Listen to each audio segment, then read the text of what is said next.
Hi, I'm Ashley Smith Thomas, a millennial talking about freedom and national security for America. I'm the founder of Freedom's Fund USA, a nonprofit to protect freedom and national security. I am a speaker, advocate, and thought leader.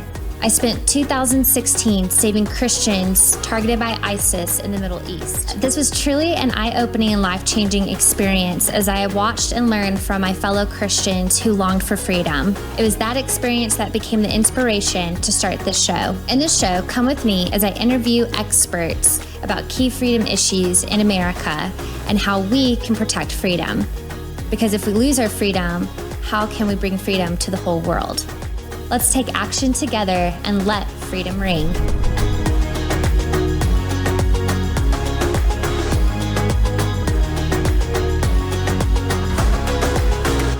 Welcome, my name is Ashley Smith Thomas and I am the host of Freedom Talks.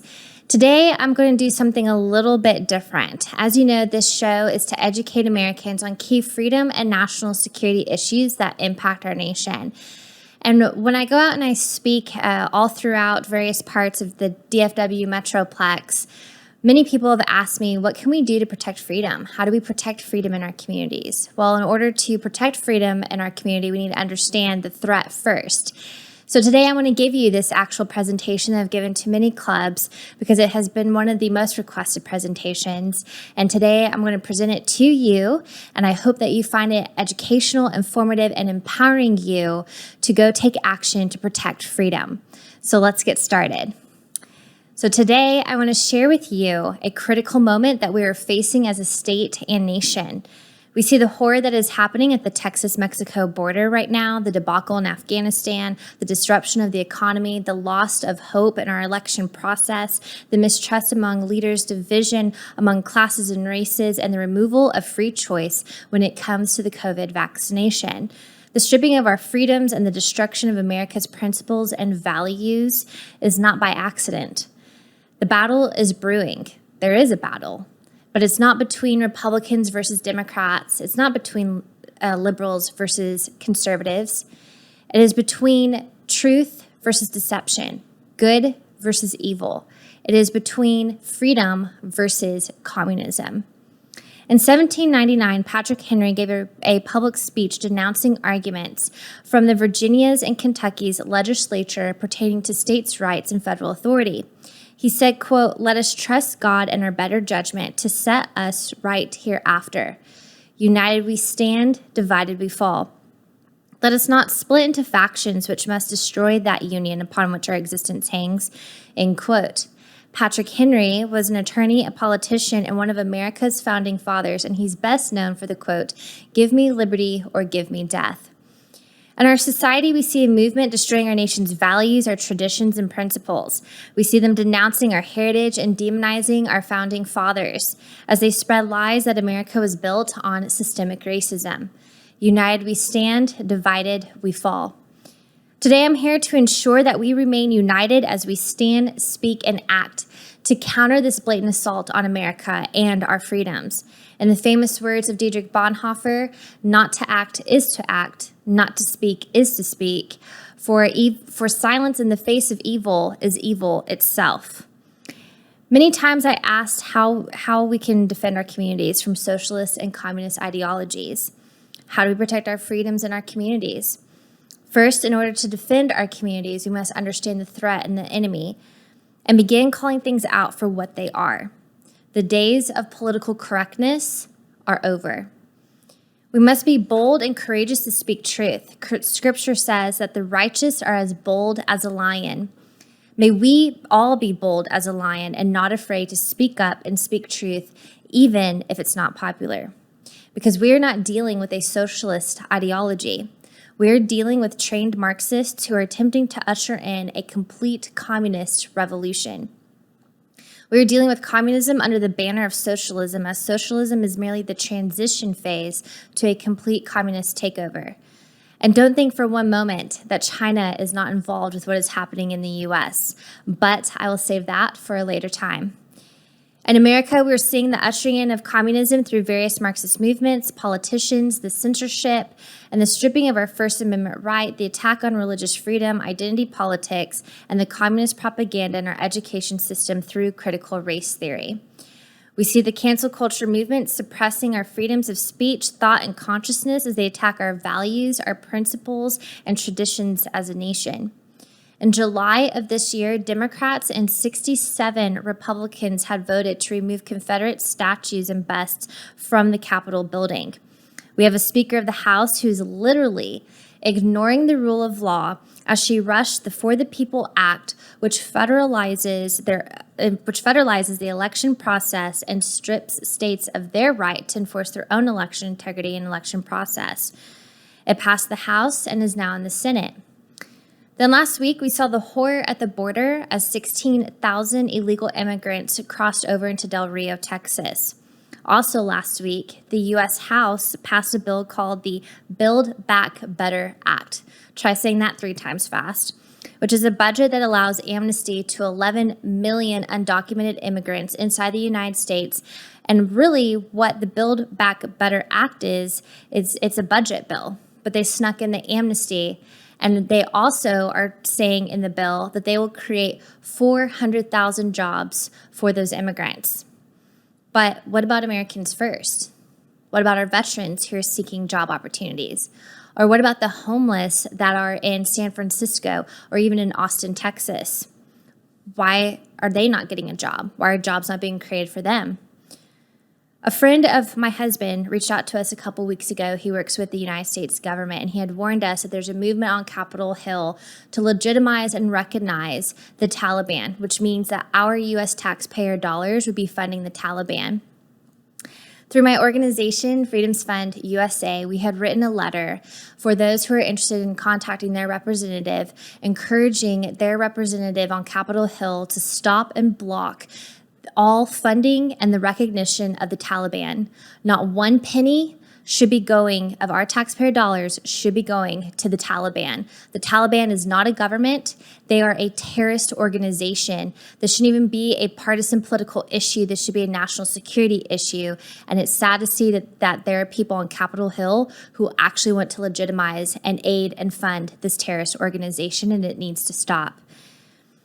We also see at the same time that we've got politicians on both sides of the aisle who embrace communism and welcome China's influence in America, all the while refusing to hold China accountable for stealing our intellectual property, their failure to report COVID, sending spies into the U.S., and their involvement in Afghanistan and more. This is a threat to our national security, and now, again, we have the U.S. government aggressively moving forward to mandate and force COVID vaccinations by removing the freedom of choice. The Marxists are expecting us to sit back, to comply, and be silent and just take it. But what they are underestimating is we, the people who carry the American spirit. In the book Art of War, written by Sun Tzu, a Chinese military strategist and general, said to know your enemy. He stated, quote, "If you know the enemy and know yourself, you need not fear the results of 100 battles. If you know yourself, but not the enemy, for every victory gained, you will suffer a defeat. And if you know neither the enemy nor yourself, you will succumb in every battle." Today, we're going to know the enemy so we are not defeated. So the question is, what is communism? According to the American Heritage Dictionary, communism is defined as, quote, "a system of government in which the state plans and controls the economy and a single, often authoritarian party holds power, claiming to make progress toward a higher social order in which all goods are equally shared by the people." The Marxist-Leninist doctrine advocating revolution to overthrow the capitalist system and establish a dictatorship of the proletariat that will eventually evolve into a perfectly egalitarian and communal society. According to Merriam-Webster, communism was first used in the 19th century and was referred to as, quote, "an economic and political theory that advocated the elimination of private property and the common sharing of all resources among a group of people. In this use, it was often used interchangeably with the word socialism. Today, the word communism usually refers to the political and economic ideologies originating from Karl Marx's theory of revolutionary socialism, which advocates a proletariat overthrow of capitalist structures within society, societal and communal ownership and governance of the means of production, and the eventual establishment of a classless society. Are we not seeing similar trends leading us down this path in America today under the guise of inclusion, equity, and equality? Karl Marx was born in Germany in 1818. He was a revolutionary, a socialist, a political theorist, a historian, and economist. He was known for his Communist Manifesto, which was written in 1848 with Frederick Engels. It was his writings that led to the body of thought and beliefs known as Marxism. Marx believed that capitalism was the problem, that societies must separate the people based on class and race. Once you divide it, it creates the opportunity for a proletarian to come into the forefront, which leads to a communist takeover. We saw this with Hitler when he took over and became chancellor over Germany. In 1970, Vladimir Lenin led the Russian Revolution. In the Communist Manifesto, Marx and Engels defined communism as the, quote, the most advanced and resolute section of the working class parties of every country, that section which pushes forward all others, end quote. This thought was instrumental in Lenin's revolution, and according to Britannica, Lenin saw the Communist Party as, quote, highly committed intellectual elite who, one, had scientific understanding and history and society in the light of Marxist principles. 2, were committed to ending capitalism and instituting socialism in its place. 3, they were bent on forcing through this transition after having achieved political power. And 4, were committed to attaining this power by any means possible, including violence and revolution if necessary. We see this quickly happening right now in America through the cancel culture movement. It is dangerous for America because it is a select group of people that are stripping the majority of Americans of their First Amendment right. Freedom of speech, thought, expression, and worship. They are telling us how to think, what to say, what to do, how we're to behave. This is complete control and censorship.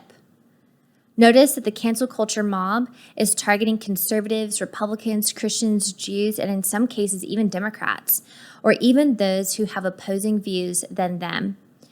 More Americans need to stand up and not cave under the pressure of this movement. Marxists strip us of our shows, our books, our products, and our movies, but then what? Where does it lead us to? It leads us to full communist control of America, as the Marxist mob and government must remove our First Amendment and Second Amendment rights. Notice our First Amendment is falling before our eyes as we are censored on social media and by society of what we can and cannot say, think, or do. And then the fact that we have a Speaker of the House on Capitol Hill who is rushing bills so fast that no one has time to read them. The Equality Act, the George Floyd Justice and Policing Act, For the People Act, which all strip us of our First Amendment right, let alone security. They have to break our identity, our consciousness, and spirit first before they come for our Second Amendment. Mike Gonzalez, a senior scholar at the Heritage Foundation, wrote a book about Marxism and communism in his book called The Plot to Change America, How Identity Politics is Dividing the Land of the Free, which this is his book here, and I highly recommend that you get a copy of it. You can get it on Amazon.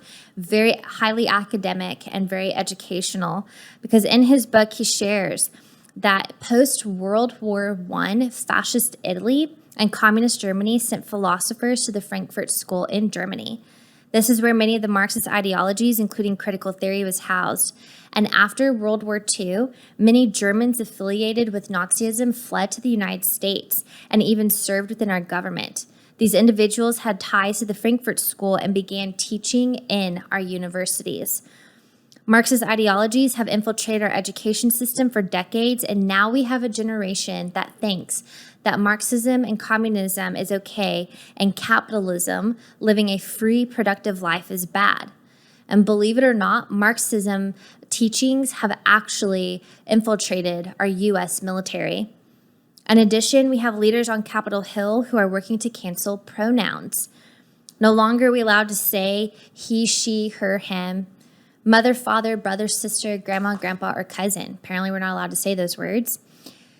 At Grace Church School in New York, they told their students to no longer call their parents mom or dad, but to call them folks, guardians, or better yet, grown-ups, all in the sake of inclusiveness. This is all part of the push for communism, as one of the goals of communism mentioned in the 45 Communist Goals, which was read into the Congressional Record on January 6, 1963, is to, quote, discredit the family as an institution and, quote, emphasize the need to raise children away from the negative influence of the parents. As long as cancel culture continues, it is setting up America for failure as it tears the very fabric of what our founding fathers intended for America, that we would be a free nation and uphold the Constitution of the United States. We are at this point in our history because for too long we have ignored the curriculum our children are being taught in school, let alone who is teaching them. And for too long, we have had pastors and religious leaders remain silent as communists have been slowly but surely chipping away at dominating and breaking our Western society. We would not be in this situation if we had bold pastors and religious leaders stand up and be vocal against an ideology that strips and goes against freedom, liberty, let alone scripture. Unfortunately, they bought into the misrepresentation of separation of church and state. America is not like any other country, and we are an exceptional nation, and we should not be ashamed of our history. Rather, we should learn the good, the bad, and the ugly, because only then can we thrive and move forward so that we can achieve a better future. Only then can we continue to preserve the light like a city on a hill. Nations look to the United States as a model of hope and prosperity, and we must do our part to protect freedom and national security. So now the question is, how do we defend our communities? How do we protect freedom here on the home front? President Ronald Reagan once said, how do you tell a communist? Well, it's someone who read Marx and Lenin. And how do you tell an anti-communist? It's someone who understands Marx and Lenin. I'm a firm believer in reading books and documents from our enemies to understand their thought process and why they hate America so much. So, the very first step is to know your enemy. That's step number 1. Earlier this year, someone handed me the 45 Communist Goals as read into the Congressional Record on January 10th, 1963. I have a copy here, and it's been astounding to me of how these goals were read in 1963, but how much they have already been implemented here in the United States of America. These 45 goals are astounding and shocking, and I'm going to read to you some of these goals because I guarantee it's going to sound quite familiar. So goal number 15, capture one or both of the political parties in the U.S. Goal 17, get control of the schools, use them as transmission belts for socialism and current communist propaganda, soften the curriculum, get control of teachers' associations, and put the party line in textbooks.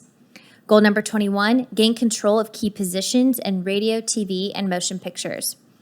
Goal number 25, break down cultural standards of morality by promoting pornography and obscenity in books, magazines, motion pictures, radio, and TV. Goal number 26, present homosexuality, degeneracy, and promiscuity as, quote, normal, natural, and healthy. Goal 27, infiltrate the churches and replace revealed religion with social religion. Discredit the Bible and emphasize the need for intellectual maturity, which does not need a, quote, religious crutch. Goal 28, eliminate prayer or any phrase of religious expression in the schools on the grounds that it violates the principle of separation of church and state. Goal 29, discredit the American Constitution by calling it inadequate, old-fashioned, out of step with modern needs, a hindrance to cooperation between nations. Goal 30, discredit the American founding fathers, present them as selfish aristocrats who had no concern for the, quote, common man. Goal 31, belittle all forms of American culture and discourage the teaching of American history on the grounds that it was only a minor part of the big picture. Goal 32, support any socialist movement to give centralized control over any part of the culture. Education, social agencies, welfare programs, mental institutions, and more. And number 42, create the impression that violence and insurrection are legitimate aspects of the American tradition, that students and special interest groups should rise up and use united force to solve economic, political, or social problems. Are we not seeing this in America today? We cannot accept this. So that leads us into number 2. That is for all of us to get involved at the local level. I'm sure many of you have heard this before and are probably sick and tired of hearing about it, especially if you're involved in different political circles. But it is so important that in order for us to take back our communities, we must do our part in preserving freedom. So by doing that, that includes running for city council, school board, mayor, judges, precinct chairs, or even volunteering on election day. We must take back our community and stop Marxists from gaining momentum inside our communities. We must protect freedom. Marxists have taken strongholds in our communities because we have failed to stand and fight. They have implemented Saul Alinsky's rules for radicals, which is community organizing. We need to organize ourselves and show up at city council meetings, school board meetings, and do our part by pushing back and challenging our elected officials. We do not work for them. They work for us. Again, we do not work for them, they work for us. We are the taxpayers paying their salary, and we have every right to show up at their meetings and ask questions. Which then leads us into the 3rd step, school boards. Start evaluating who's on your school board because their vote and their decisions will impact your child's classroom. Look at what happened in Southlake, where the school board tried to bring critical race theory, also known as CRT. If it were not for the parents rising up and pushing back, filing a lawsuit and issuing a FOIA request on the school board meetings, Southlake would be different right now. It took the parents to intervene, stand up, and add pressure.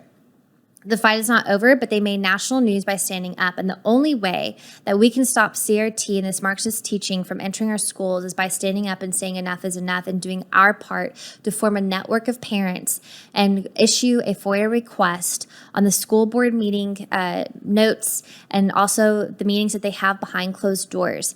And it's time for parents to obtain that information and hold the school board accountable because your child matters, your grandchild matters. If the school board tells you that you are crazy and that they are not teaching CRT, because that does happen, think again, because let me tell you, those words are masked by cultural competence, inclusion, diversity, equality, or equity. These are the key buzzwords to look for. A couple months ago, I spoke on Fox Radio about the Department of Education actually promoting the guide by the Abolitionist Teachers Network, called, quote, The Guide for Racial Justice and Abolitionist Social and Emotional Learning.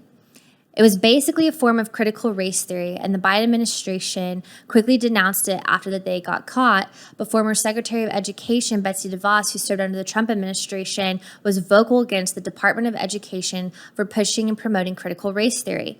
The Abolitionist Teachers Network is a group of teachers who are being paid to disrupt, quote, whiteness and push CRT in the education system. They want to push CRT in the classroom, and they have a program called, quote, Activists in Residence, in which they pay professional agitators $30,000 to work 20 hours per week to lead, quote, abolitionist educational organizing in their respective cities. So basically, this is another form of community organizing. Your children are on the front lines of a battle inside the classroom, and Soviet dictator Vladimir Lenin once said, "Give me just one generation of youth and I will transform the whole world." We are seeing this before our very eyes, and this is why we need parents and grandparents to stand up and push back to protect the future of our children and our grandchildren. Because the communists are not planning on you standing up. For those of you who love freedom, they view you as being too nice and not willing to stand up. Therefore, they're not expecting you to. And this is why you need to fight and do your part and show up at the school board meetings for the future of your child and your grandchild. Which then leads us into the 4th step. We must speak truth and stop being politically correct. Benjamin Franklin once said, quote, "Whoever would overthrow the liberty of a nation must begin by subduing the freeness of speech." He also said, quote, "Freedom of speech is a principal pillar of a free government. And when this support is taken away, the constitution of a free society is dissolved and tyranny is erected upon its ruins," end quote. We got into this position as a nation because many Americans didn't want to speak truth and they were afraid to be called racist, Islamophobe, xenophobe, etc. Therefore, we shut our mouths, we didn't push back, we sat in silence and accepted the correctness. Therefore, now, if we call out CRT, BLM, Antifa, cancel culture, again, we're still being labeled as racist. The insanity needs to stop. And it stops when we start speaking truth. Be bold and speak truth. Scripture says that we are to be bold as lions. And in doing that, that also means us standing up for truth and righteousness. Because it doesn't matter what people say about you. What matters is what God says about you. We don't live for the audience of people, but we live for the audience of one. And what should matter is us living a life of righteousness and constantly speaking and seeking truth. We need to say enough is enough, not on my watch, because the time is now for us to take action, be bold, claim back our community and our state and our nation as being a nation that is one nation under God, indivisible, with liberty and justice for all. Which then that leads me right into my fifth step. It's time that we bring faith back into our community. We have allowed the Marxists and communist sympathizers to remove God from every facet of society. We saw them shut down churches last year and suppress our right to the freedom of worship. Our First Amendment right was violated, and yet it was shocking to see how many pastors remained silent and complied to the government, overreaching their right to remain open and exercise their First Amendment right of worship. The only thing protecting America right now is people of faith and their prayers.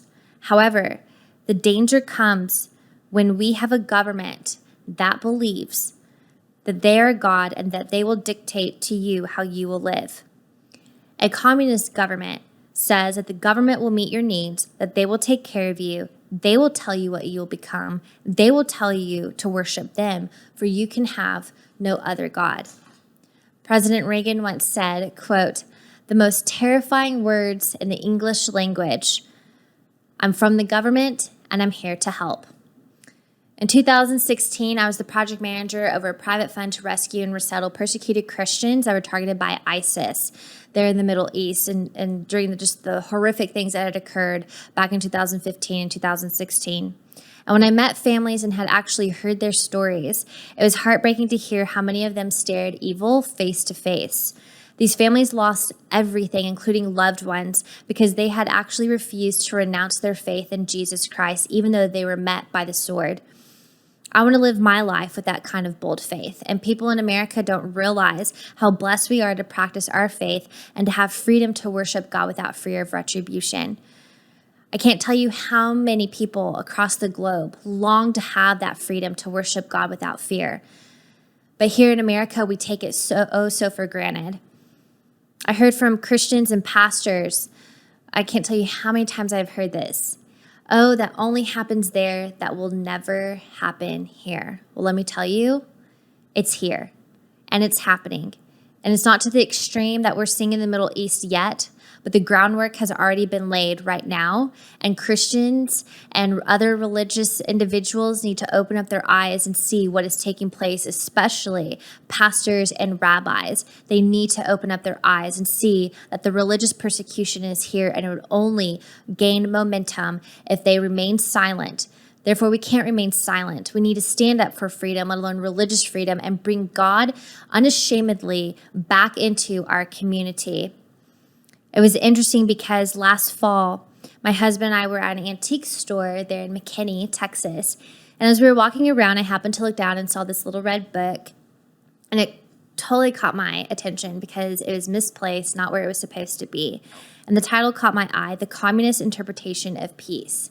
So this here was written by Dr. Fred Schwartz.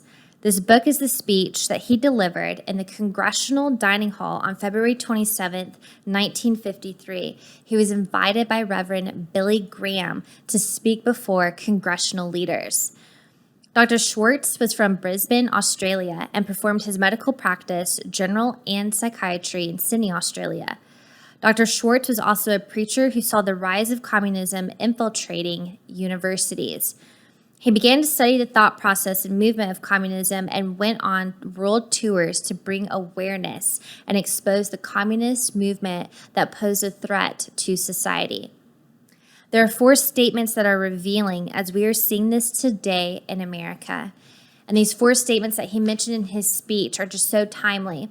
He said, quote, "There is an operation today, a campaign of scientific intensity and intelligent efficiency to convert the entire younger generation into a unified fanatical mass, living for one purpose and one purpose only.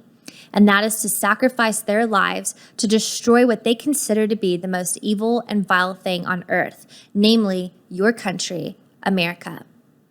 He also said, quote, "Communists are utterly convinced that they are ordained to rule the world." He said, quote, "The communists are utterly dedicated to peace, and when they say they stand for peace, they can say it with the utmost sincerity because peace, according to their system of thought and definition, is total communist victory." And lastly, he said, quote, "There's nothing so urgent in the practical realm as this, that we must return to God of our fathers. In this conflict, we are outnumbered. The leadership of the enemy is vastly better informed, integrated, and clear-sighted than our own. They are rapidly overhauling our material advantages in production. The only asset we have to counterbalance this is in our God. Communism is dedicated to godlessness. And we must oppose this dedicated godlessness and bring to our God, our Christ, the faith, fervor, and passion. Only then will the free world be saved." End quote. On January 5th, 1967, Ronald Reagan gave his inaugural speech as governor of California. He said, quote, "Perhaps you and I have lived too long with this miracle to be appreciative. Freedom is a fragile thing and is never more than one generation away from extinction. It is not ours by way of inheritance. It must be fought for and defended constantly by each generation, for it comes only once to a people. And those in world history who have known freedom and then lost it have never known it again." End quote. Friends, the time is now for us to stand up and protect freedom. It is time for us to stand for righteousness, speak truth, and protect freedom. So as I conclude here, I know that this message is heavy, and I know that, but sometimes the truth, we need to know the reality of what is going on. However, I want to encourage you that there is hope, because I truly believe that we are here for such a time as this, that this is our moment for us to be fighting for freedom and doing our part to protect America for future generations. Psalm 27, verse 1 and 3 says, quote, "The Lord is my light and salvation, whom shall I fear? The Lord is the strength of my life, of whom shall I be afraid? Though an army may encamp against me, my heart shall not fear. The war may rise against me, in this I will be confident." That is a scripture that we can stand on and have hope, that we don't need to fear, because if God be for us, who dare be against us? For we know that he will make all things work together for our good. And we know that we are here for such a time as this. And what an exciting time for us to be alive and to be a part of the story of saving America and our freedoms. Because I do believe that united we stand. If we don't give in, we don't give out, we don't give up. Because I believe that we will be victorious. There are 4 steps that I believe that we can take in order to push back this darkness immediately. And these 4 steps have the acronym of FREE, F-R-E-E. So we're going to start with F, which means faith. While it may appear hopeless right now, faith is important to have, and we must continue to pray for our communities, for our state, the local government, state government, and even the national. I believe that God will intervene and protect America as long as we don't give up, and we continue to pray that he will intervene and touch our nation and heal our land, because I believe that he is faithful and merciful to do so.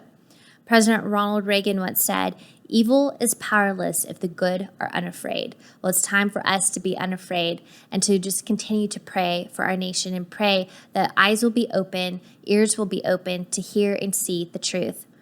Number 2, R, which is for responsibility.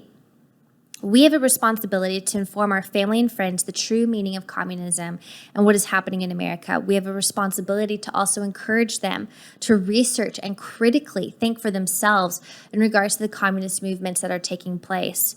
It's time for Americans to be awakened to what is happening, and we must continue speaking truth. And then we have E, educate. I encourage you to equip your family and your friends with the Pocketbook Constitution. It's time Americans know and understand their constitutional rights, as we have Marxists trying to strip us of our freedoms, including those on Capitol Hill. You can subscribe to my organization's email list, and you can visit our website at freedomsfundusa.org. That's freedomsfundusa.org to sign up, to get our emails, to stay up to date with what is going on. And also by subscribing and supporting Freedoms Fund USA, you will have access to our Freedom News, where we will be releasing articles on key freedom and national security issues so you can stay informed and engaged.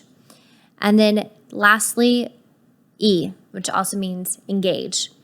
You and I have a responsibility to protect freedom and national security. The government was designed to protect and secure Americans, but the government has failed the American people greatly. Therefore, we must do our part by getting engaged at the local and state level. This is not about Republicans versus Democrats, conservatives versus liberal. This is truly about freedom. This is a freedom issue. This is an American issue, regardless of our political beliefs. So in closing, I want to challenge you with this. Pre-World War II, Adolf Hitler was eyeing to invade Czechoslovakia and make the country part of Germany. I believe that he was pushing to see how far he can go without getting any pushback. Britain's Prime Minister, Neville Chamberlain, he did not want war, even though Winston Churchill warned of Germany's progressive advancements. Chamberlain did not listen. He signed an agreement with Hitler in hopes to keep peace and no war. Before the ink was even dry, Hitler violated the agreement and invaded Czechoslovakia. Churchill was the lone voice in the wilderness who was not afraid to call out what he saw, and he tried to wake up nations of the enemy threat that was quickly approaching. He was truly a watchman. Many nations refused to listen to Churchill until finally they saw the enemy and World War II begun. If Churchill would have remained silent, Hitler would have obtained even more mass territory to occupy, and he would have controlled all of Europe. But if Chamberlain would have listened to Churchill in the first place, rather than being quick to enter into peace with the enemy, the outcomes would have been different, and perhaps many lives would not have been lost during World War II. So my question to you is, as the enemy line is drawing closer, are you going to be a Chamberlain or are you going to be a Churchill? If you would like to send a letter to your representative to block Congress from legitimizing, recognizing, and funding the Taliban, or if you would like a copy of the 45 communist goals that were read into Congress on January 10th, 1963, or if you'd even just like a list of Bible verses that we're standing on that gives hope, then you can contact us at info@freedomsfundusa.org. We will give you the documents that you need. And again, that is info@freedomsfundusa.org. And then more importantly, we would like to thank Vibrant Health MD, who made this episode possible. Vibrant Health MD is a health and wellness practice that helps you live a healthy life so you can live your best life. You can visit Vibrant Health MD at vibranthealthmd.com to learn more about them and their holistic natural approaches. Again, thank you so much for taking time to hear this message today. I just want to leave you inspired and ready to take action to protect freedom, because truly we are living in a great time. We are here for such a time as this. Let us continue to stand for righteousness, speak truth, and protect freedom, because hope is not lost. Let us take action and do this together. Thank you, and God bless.